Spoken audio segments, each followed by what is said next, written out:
Naše redakce stavebních a investorských novin a TV stavu navštívila výstavu Forarch 2012 v Praze. Vedle mě stojí pan inženýr Roman Šulista, vedoucí projektu Portland Dům. Dobrý den. Dobrý den. Pane inženýre, v loňském roce jste pořádali po celé republice Wienerberger Forum. Čeho se to týkalo?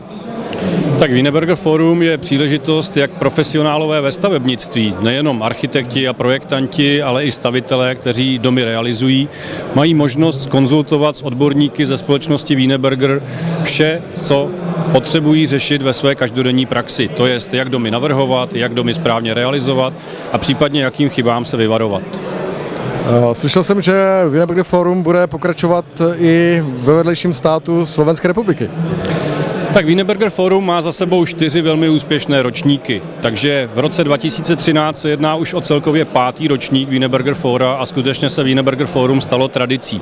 Novinkou bude rozšíření Wienerberger Fora na Slovenskou republiku, takže odborníci se mohou těšit, že se s nimi potkáme nejenom v českých a moravských městech, ale právě i na Slovensku.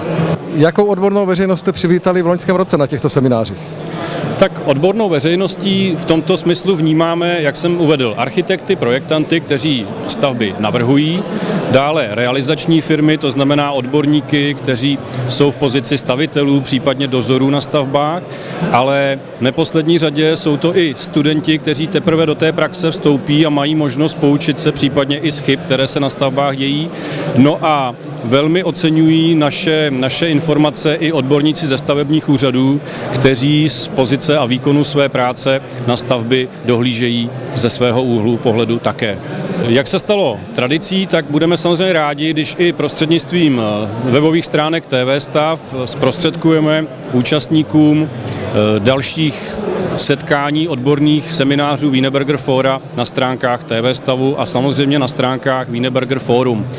Na stránkách wienerbergerforum.cz a nově i Wienerberger Forum SK bychom rádi pozvali všechny budoucí účastníky těchto setkání, kde bude uveden přesný program, termíny a místa setkání a samozřejmě možnost na jednotlivá setkání se registrovat. Takže tímto srdečně zvu již 5. ročníku Wienerberger Fora roku 2013 pro Českou i Slovenskou republiku a těším se na setkání.